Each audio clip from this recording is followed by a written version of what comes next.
like our thighs like we did last time, you may want to put the sausagey things under your lower back and neck if that's something that you know benefits you or think may benefit you. So if you are somebody who maybe struggled a little bit in last week's class from some of these outward squeezing exercises, you might find that having that kind of lumbar support changes the whole emphasis of the exercise for you.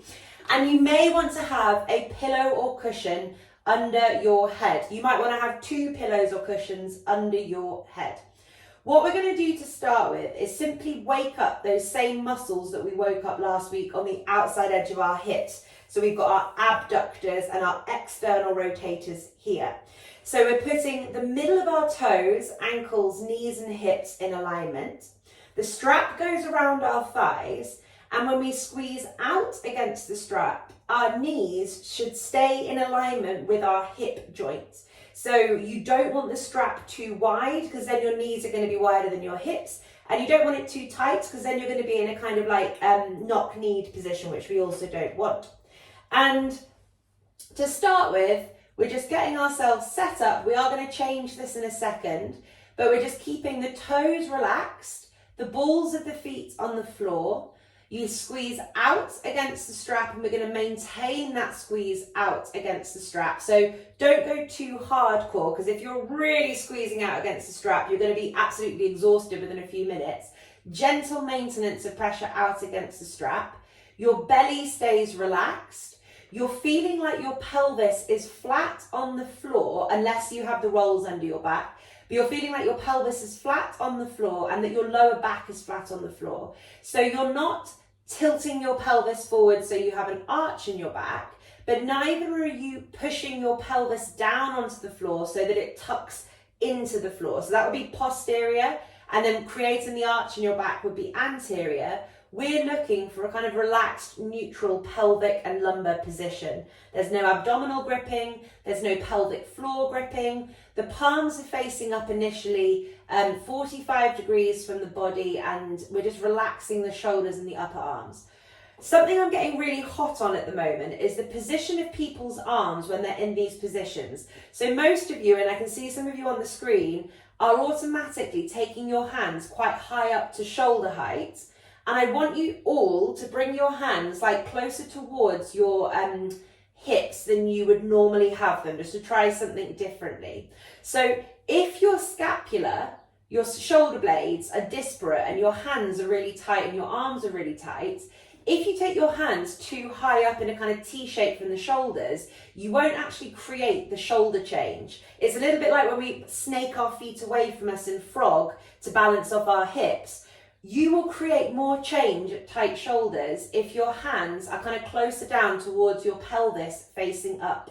So when I do this, and this is something that I've just realized for me that I've been missing a trick on, it feels totally different. When I have my hands up high in the kind of T-shaped position, I don't really feel anything going on through my hands, arms and shoulders. But when I have the hands lower, I can feel my tight right arm sort of twisting itself open gently, and I feel the shoulder blade start to reposition itself. So it's just something to bear in mind, that just because you think that having your hands out like shoulder height will open the shoulders up more, it actually doesn't if the tension is deriving from your hands and arms in the first place. Feel free to stay here if you're enjoying this position, or if the next one makes you feel uncomfortable. But what we're going to do is, without there being any reaction in our rib cage, and we're maintaining that squeeze out against the strap, by the way, we're going to interlink our hands together, and we're going to put our hands not underneath our neck, but underneath our skull.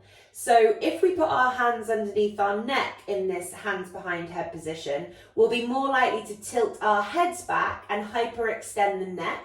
Whereas when we put it on the skull, we're more likely to keep that length through the neck, which is what we're going after a lot of the time. And once again, without flaring your rib cage, I want you to pull your shoulders together and then down away from your ears. So I don't mind about your elbows. Don't focus on the elbows opening out wide. Focus on the shoulder blades drawing themselves together into the middle of your back and then pulling down your back using the muscles of the mid-back. So your shoulder blades are nowhere near your ears. You don't mind about where your elbows are. So we're not being competitive as to whether or not our elbows can touch the floor. What we're thinking about is what our scapula are doing by pulling them together and pulling them down the back. The belly stays relaxed, the rib cage stays grounded, and we maintain that gentle squeeze out against the strap, all the while, of course, focusing on calm, diaphragmatic breathing. So have we lost the breath? Has the intention of trying to pull our shoulder blades together and down made us focus on the shoulder blades and lose the breath? Are we noticing that we're trying too hard to wrestle with the shoulder blades so we lose the breath? Always have your breath as your foremost concern. I know I'm boring and I say the same things over and over again, but if you've lost the breath, you've lost that functional movement. So I don't care how far your shoulders move. What I care about is that you're able to control that nervous system and keep your breath gentle. So you can always return back to positions of comfort for you if you need to re-establish that connection with the breath once more. Always, always come back to the breath. So keep on going with that. We're going to stay here for just over another minute. And what we're doing here is we're waking up the abductors, which for many people will create more sort of pelvic stabilization and also potentially open up the hips a little bit more. It might unwind rotation through the pelvis, but at the same time, we are protracting our shoulder blades, which means that we're bringing them together, and we're depressing our shoulder blades. So we're really pulling them away from the ears, using the muscles of the upper mid-back in a way that we don't often. So if we're sort of hunched over at our desk, our shoulders are doing, and our back is doing the opposite of what we're doing here. Whereas now we're in gentle thoracic extension, and hopefully if you're anything like me, you're starting to feel that kind of, I have a little bit of wobble really going on through my mid-back muscles, which is a nice sign that things are waking up correctly. My neck is not getting more tense. So if you're doing this and your neck is getting more tense, you're trying too hard, you're compensating with your neck and you're not using that mid-back area. So back out of the exercise, think less about range of movement and results and focus more on dancing on that edge of whether or not you think you're doing it in the correct part of your body. The neck is not the correct part of the body. The rib cage isn't the correct part of the body. The correct part of the body is that feeling of the shoulder blades gliding behind the back of your rib cage. Okay,